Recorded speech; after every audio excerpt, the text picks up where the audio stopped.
Avant de parler du Togo et de l'Assemblée nationale qui révise de nouveau le code électoral, nous continuons notre périple en RDC. Kinshasa prend des mesures conservatoires contre Kigali accusé de soutenir le M23 au risque d'un Covid. Vous aviez la parole. Alors je disais que donc à un moment, je vais donner par exemple l'exemple du Togo. On a une capitale qui est carrément sur une frontière. En plein Lomé, vous avez des gens qui sont à Flaou, qui sont à Zozé, Oui. et qui travaillent à Lomé, Oui. qui ont des écoles, des enfants qui viennent à Lomé. Oui. Vous avez Vice-versa. vice-versa. Vous avez des gens qui se lèvent le matin, qui vont à Accra travailler, qui reviennent. Vous avez des gens de Kwalimé qui vont à Ro, qui reviennent. Des gens de Ro qui vont à Kwalimé, qui reviennent. Des gens À de... Badou, les gens Ils vont à Badou. Oui. Alors, en réalité, laissons le chauvinisme un peu crétin, c'est-à-dire, en réalité, est-ce exceptionnel de faire une fédération où les frontières sont nettement moins intangibles? Ouais. Est-ce que je dois avoir 2 ports en eau profonde à 2 heures d'intervalle, c'est-à-dire un port à Accra et un port à Lomé, ou est-ce que c'est mieux de spécialiser chacun des ports et d'avoir une synergie d'action Oui. entre les deux États? Est-ce que je ne peux pas avoir un hôpital spécialisé en cardiologie à Kwalimé et un hôpital spécialisé en orthopédie à Ho? Est-ce que je ne peux pas avoir qu'on appelle des malades qui seraient peut-être qui ne pourraient pas être traités à Lomé et pouvoir les évacuer via un hélicoptère à Accra ou à Tema? Est-ce qu'en réalité c'est exceptionnel quand par exemple on est focus sur une intangibilité des frontières? Mais en réalité en termes de population, tout ça, quel serait notre avantage? Quel est l'avantage quand par exemple vous avez des gens qui peuvent... si on met, je vais donner un exemple en termes d'infrastructure. Si par exemple je prends chemin de fer, le chemin de fer c'est énormément de milliards. C'est énormément de milliards. Oui. L'État togolais peut réfléchir, peut douter de mettre un chemin de fer éventuellement. Pourquoi il... Mais quand par exemple tu te dis tu peux avoir un chemin de fer qui va faire Accra-Cotonou en passant par Lomé, et en sachant que par exemple Accra et Lomé ça fait 2 à 3 heures de route et que je peux être à Accra en 30 minutes. Je peux être à Cotonou en 30-45 minutes. Mais qui gagne? La Alors, population. vous voulez dire que ça peut être le même format à Kinshasa, à exactement Kigali, le même format oui, parce que à Kampala. qu'on appelle les projections de développement de Kigali actuellement peuvent parfaitement coïncider avec les projections de développement congolais. Sauf que le problème qui va se passer au Congo, c'est que le Congo, alors le problème du Congo pour moi n'est pas qu'il est vaste, le problème du Congo est que vous avez une classe politique qui est profondément viciée et corrompue. Donc lorsque vous allez poser la question d'une ébauche de fédération, de communion, de synergie des énergies, ben, un pays comme le Rwanda, qui est très strict sur sa gestion, qui est très ferme sur sa gestion, va être très frileuse à collaborer avec un État où clair. les ministres, les gouverneurs pillent à longueur de journée l'argent, les ressources. Vous prenez le cas de l'Ouganda, mais c'est la même chose. Vous avez un État très dictatorial et ainsi de suite. Avec Donc, Yoweri Museveni. il se pose plus une question de gestion des élites que de réelle communion et perspectives pour les populations. Parce qu'en réalité, les perspectives pour les populations, elles sont profondément là. Elles sont là. C'est la raison pour laquelle, quand vous avez à un moment le conflit au Congo, mais étonnamment, vous avez des pays dont on n'entendait pas parler qui interviennent. Vous avez eu l'Angola qui est intervenu, vous avez eu la Zambie qui est intervenue, le Rwanda, l'Ouganda qui est intervenu, le Gabon. Tout le monde est intervenu. C'est la médiation sous-régionale d'abord. Parce que le pays, comme Gabin, je pense, l'a dit, quelqu'un a sorti le mot de sous-continent, mais foncièrement, c'est un sous-continent. Donc, en réalité, le problème du Congo, même nous au Togo, mais il est censé devoir nous intéresser. Alors, Ibrahim Macha, le problème est tel que le président en exercice de l'Union africaine, le Sénégalais, Macky Sall, a appelé au calme et à la retenue entre les deux pays. Alors, est-ce que vous pensez à une médiation d'abord sous-régionale, dirigée par le président angolais, Joao Lourenço, et ensuite à une médiation de l'Union africaine? Non, moi j'estime que les deux pays, le Rwanda et la RDC, devraient se rencontrer, les responsables de ces pays devraient se rencontrer et savoir que s'il y a la paix au Nord Kivu, c'est la paix aussi qui est garantie à Kigali, c'est la paix qui est garantie aussi de l'autre côté de Kinshasa. Parce que quand vous avez une rébellion sur un territoire, c'est que le pouvoir central n'arrive pas à se déployer. Il y a même des articulations dans tout ce qu'il y a comme cheminement et tout ce qu'il y a comme politique pour pouvoir développer le milieu et dans tout ce qu'il y a comme initiative pour faire évoluer le pays. Et là, les présidents ne se sentiront pas, n'auront pas toute la plénitude, l'emprise de leur pays pour pouvoir mettre en place des initiatives qui puissent profiter à l'ensemble du pays. Parce que l'enjeu aujourd'hui, quand vous prenez tous les présidents, chacun voudrait faire sa part, comme on le dit, marquer d'empreinte vraiment assez indélébile son passage. Et ça passe forcément par la stabilité, ça passe par le développement, ça passe par la croissance économique et pourquoi pas le progrès, parce que le progrès c'est la création de richesses. Quand vous arrivez à créer de la richesse dans le pays et que vous arrivez à urbaniser le pays, c'est que la postérité retiendra vraiment beaucoup de choses de vous et on saura qu'il y a eu dans l'histoire politique du pays un personnage tel qui a fait ceci, qui a fait ceci, qui a fait cela pour le pays. Mais quand c'est le chaos, vous n'arrivez pas à réussir aussi, la postérité retiendra aussi que vous avez, lorsque vous étiez aux affaires, vous êtes négativement illustré et ça a donné un coup en matière de développement et le pays n'a pas pu évoluer. Bon, la médiation, vous me posez la question par rapport à la médiation, si les pays de l'Afrique centrale devaient s'impliquer dedans, si c'est l'Union africaine ou bien ça. Moi je pense que ce soit du côté de Kigali ou bien du côté de Kinshasa, les deux présidents sont avant tout des visionnaires. Parce que quand vous prenez un peu, quand vous prenez l'autre là, Mugabe, autant pour moi, je vais parler de Kagame, autant pour moi, je dis Mugabe, je suis nostalgique du vieux. Quand vous prenez Paul Kagame, c'est un visionnaire. En Afrique, on sait comment ce président est en train de positionner le Rwanda. Et Félix Tshisekedi aussi, lorsqu'il est arrivé à la RDC, lui aussi, il a sa façon de repositionner la RDC. Lui ne voudrait plus qu'on dise que son vaste territoire là, qu'il y ait des partis que l'État n'arrive pas à contrôler, des partis de non-droit où ce sont des milices armées, ce sont des groupes armés qui dictent leurs lois là-bas. Non, il faudrait avoir un territoire homogène où il peut facilement dérouler tout ce qu'il y a comme action, tout ce qu'il y a comme initiative pour pouvoir développer le pays. Donc les deux présidents peuvent s'entendre, certains présidents peuvent donner des alertes et ce qui est aussi dommage au niveau des États, c'est que il y a parfois ce repli identitaire qui est vraiment ahurissant. Et les gens n'arrivent pas à voir au-delà de ce que cela peut entraîner dans le futur. Il y a un problème, non, nous sommes Rwandais, nous ne voulons pas qu'il y ait ceci, la RDC ne doit pas nous embêter, il y a un problème, on dit non, nous sommes Congolais.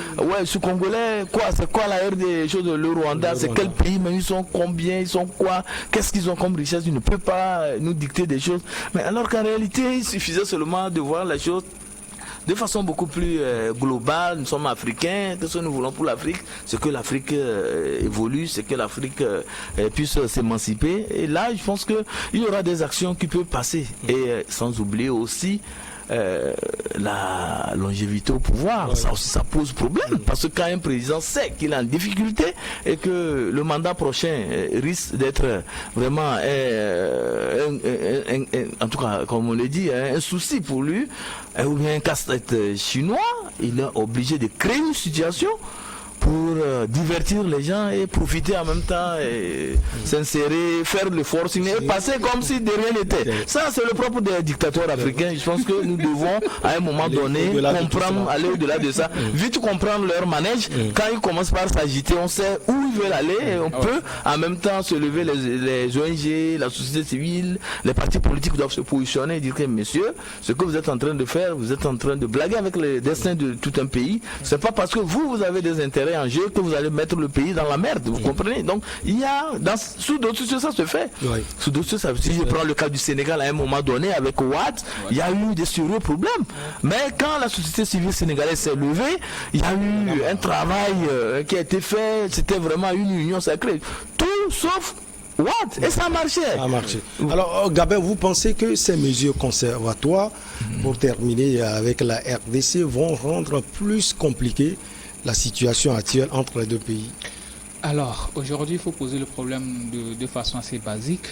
Il faut savoir que nous sommes les mêmes peuples en Afrique et eux-mêmes, s'ils sont arrivés à créer une Union africaine, ça veut dire qu'ils savent réellement que bon, nous sommes les mêmes peuples et on doit pouvoir s'unir pour pouvoir développer. Le problème aujourd'hui, c'est que bon, l'unité, ça doit commencer depuis la maison. Depuis la maison, c'est chez eux, entre la RDC et le Rwanda. Mais est-ce qu'ils arrivent réellement à poser le réel problème? Est-ce qu'ils arrivent à mettre la population au centre de leur discussion? C'est un peu ça le problème aujourd'hui. Oui. Il va falloir que ces États-là, ces présidents-là arrivent à mettre la population au centre de leur discussion et ne pas penser à des intérêts égoïstes. Parce que là, chacun est en train de penser rien que pour lui, chacun est en train de faire prévaloir ses propres intérêts au lieu de penser réellement à ce que la population veut. Si le président congolais, Félix Tshisekedi, veut réellement que son population puisse être épanouie et que le Rwanda aussi veut la même chose, réellement, si ce n'est pas les frontières que nous ont imposées les colonisateurs, réellement nous sommes les mêmes peuples. Le grand frère vient de le dire.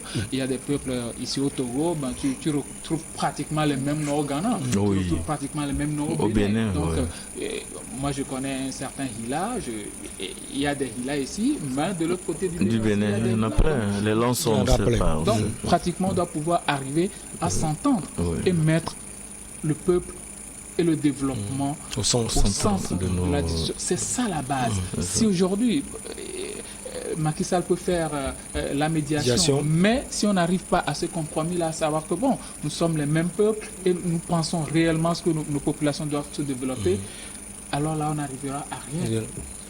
Allez, Ibrahim Mathian, on vous retrouve, on va commencer par parler du Togo. L'Assemblée nationale par la voie aux futures élections régionales évoquées depuis plusieurs années par l'exécutif.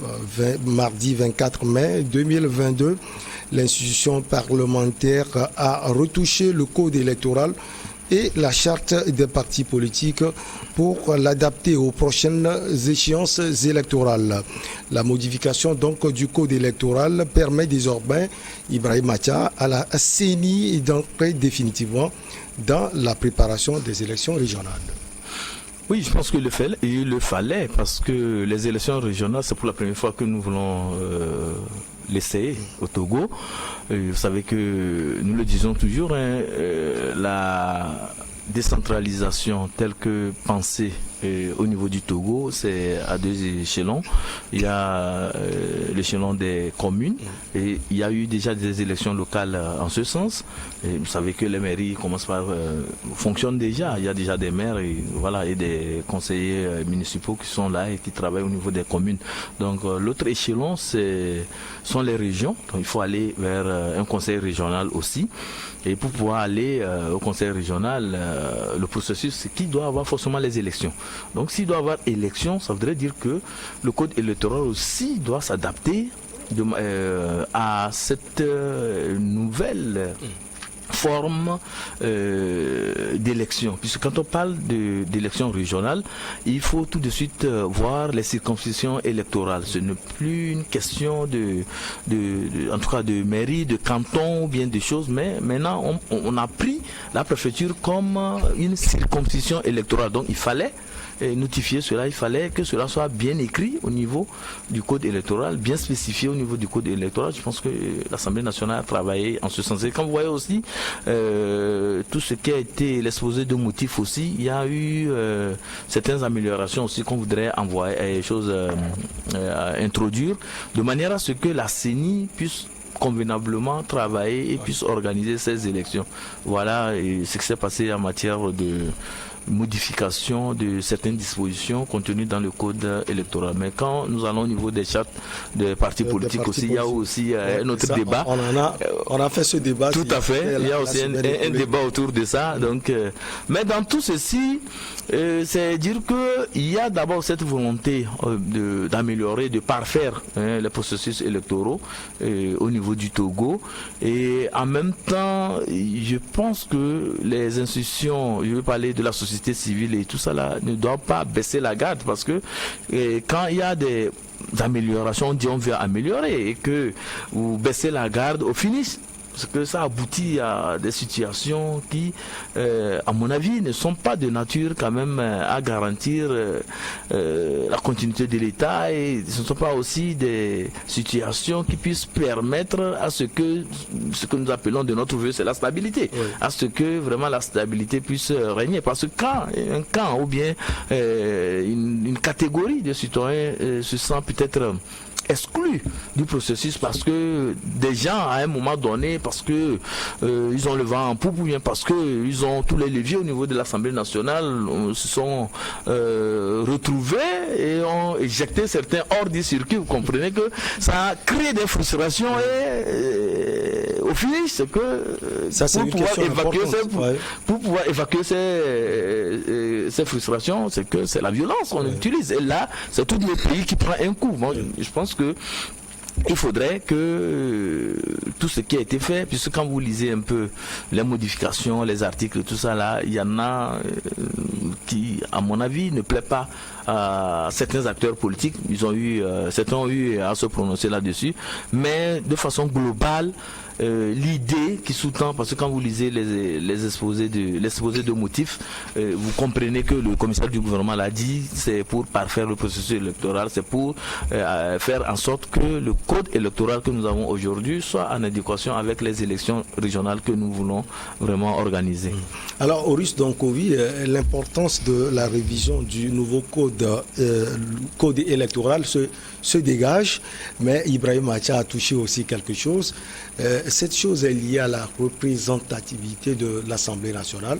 Les gens l'évoquent, mais il faut dire que ces députés sont élus par le peuple. Oui, bon, est-ce qu'il y a pour moi, le problème, il est à deux niveaux. Le premier problème, c'est... non, c'est pas un problème, les inquiétudes. Le terme exact, c'est les inquiétudes. C'est que la première inquiétude, c'est que j'espère que quand ils ont voté le texte, tout le monde a compris le texte. Parce que on a fait quoi 5 ou 10 ans avec une locution en aucun cas. Et ça a dû épuiser un bon nombre de dictionnaires, d'interprétations. Tout le monde est parti dans tous les sens.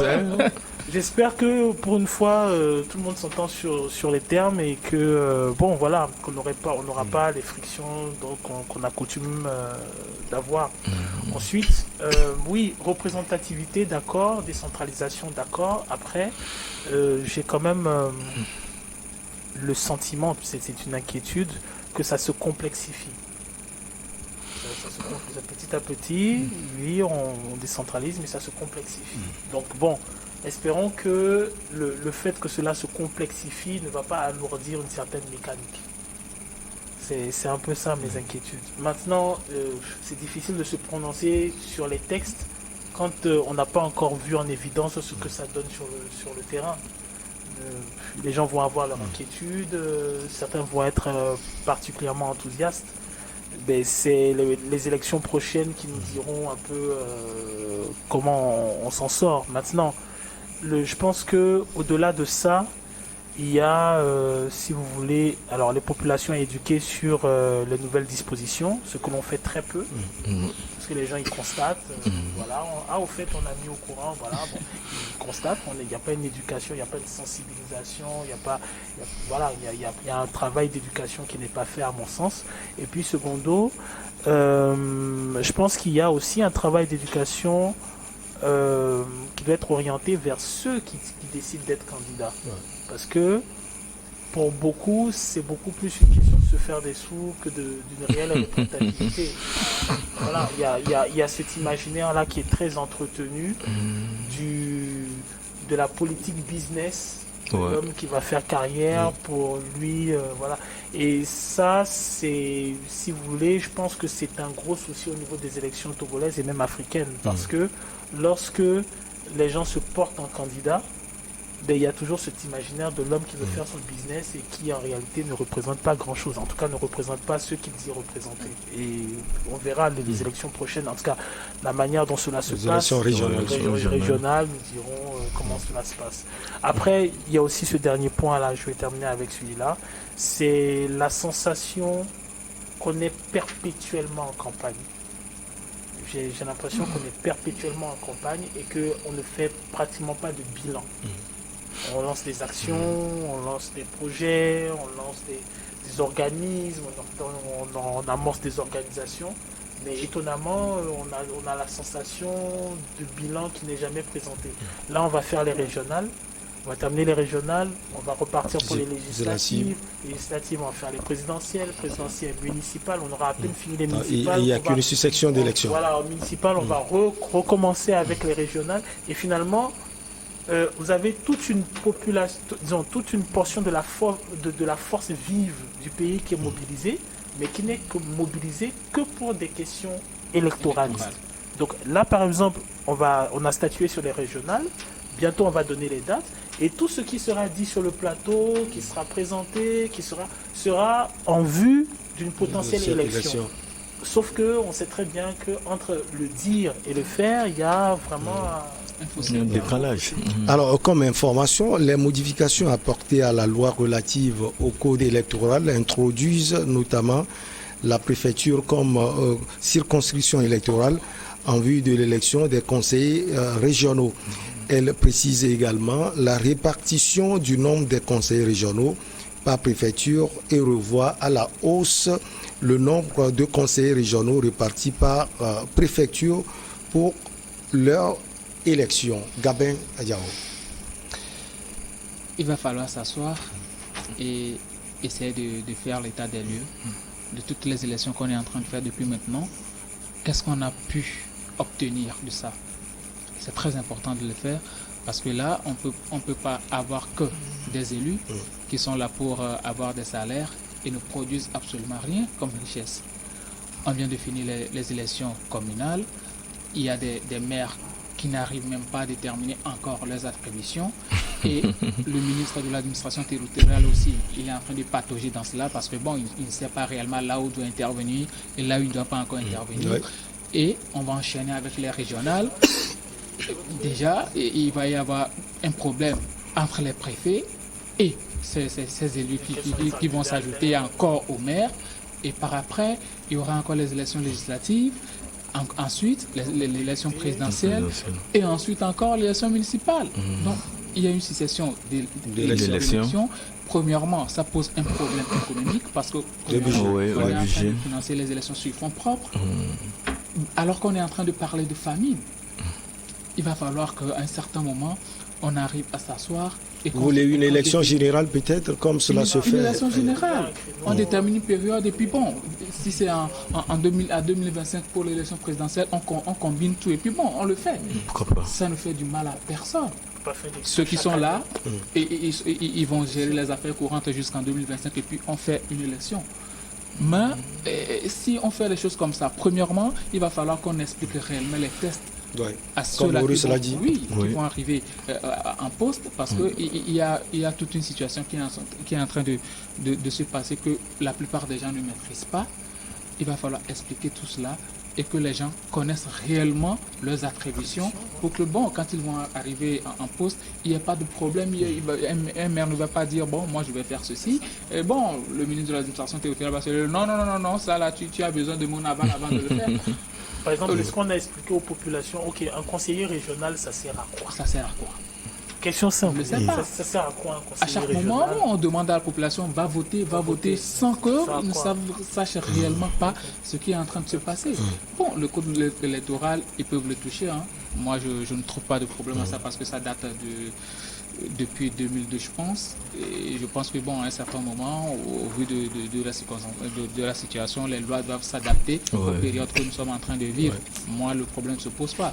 Mais j'aimerais parler un peu de la charte politique aussi. Parce que là, il y a un problème d'exemplarité qui se pose selon moi. On ne peut pas demander à quelqu'un, bon, tu ne peux pas être président tant que tu n'as pas exclusivement la nationalité togolaise. Alors que celui-là qui est en train de voter le test, lui-même, il est binational. Certains. Oui. Certains. Il y a véritablement un problème qui est en train de se poser.